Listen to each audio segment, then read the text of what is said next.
Hello guys, ito. Mayari tayo ng papakita ko sa inyo paano paggawa ng ng belt na singsing. Yan. Yan, simula po tayo sa sa piyesa na yan. Pinapantay ko lang po muna yung plancha. Yan po magiging singsing. Pantay ko pa. Kailangan kasi medyo yan, bibilugin muna natin ang rounder.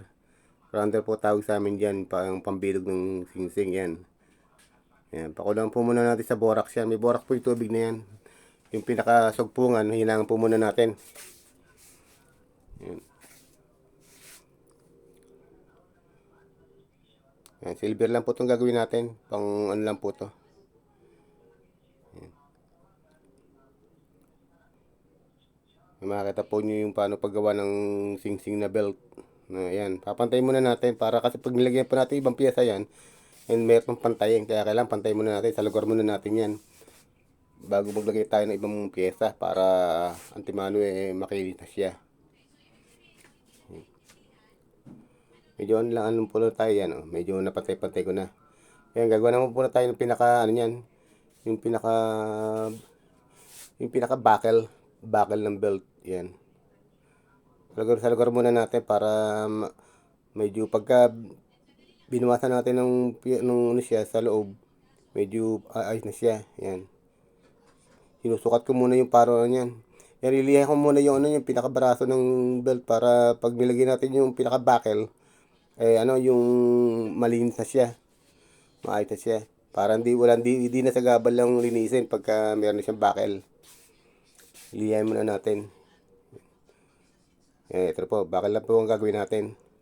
Yan, tanggalan ko muna siya ng panggitna. Yung panggitna na yan para magiging sa pinaka ring niya. Yan ang pinaka buckle. Yan. Papantay-pantay lang po na natin kasi magaspang po yung tama ng bandili. Kaya kailangan medyo makinis po yan. Pag kasi nakakabit na sa singsing yan, hindi na po maisa sa lugar. Kaya kailangan kinisin na po. Yan. Nilagyan po natin ng konting design para yan, inaalok-alok lang natin para pag sinalpak doon sa singsing, yan, nakalapat na siya. Ayan po. Yan. Ihinang na po muna natin yung pinaka-buckle niya sa belt. Pakulang muna uli natin siya sa borax. Gamit na gamit po namin ng borax tsaka yung tubig na yung pakuluan. Yan. Kaya medyo naayos na natin yung ihinang na natin yung pinaka-buckle niya sa ring na belt. Yan. Yan, malapit po tayo matapos. Naka-forma na po. Lalagyan na po natin yung yung sulutan ng yung sinturong ba. Yan yan.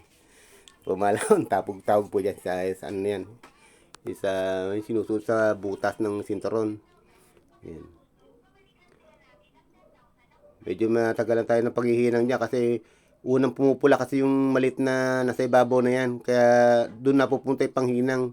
Pero nasa sa lugar naman po yan, wala nang problema yan. Yan. Mas makapal po kasi yung singsing kaysa doon sa inihinang sa ibabaw na yun. Kaya doon tumatakbo yung panghinang. Pero walang problema. Nasa lugar na po yan. Yan, lalagyan po natin ng design yung pinaka belt niya.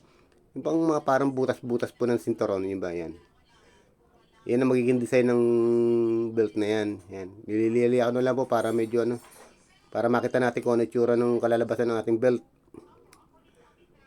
Yan. Po, salamat po.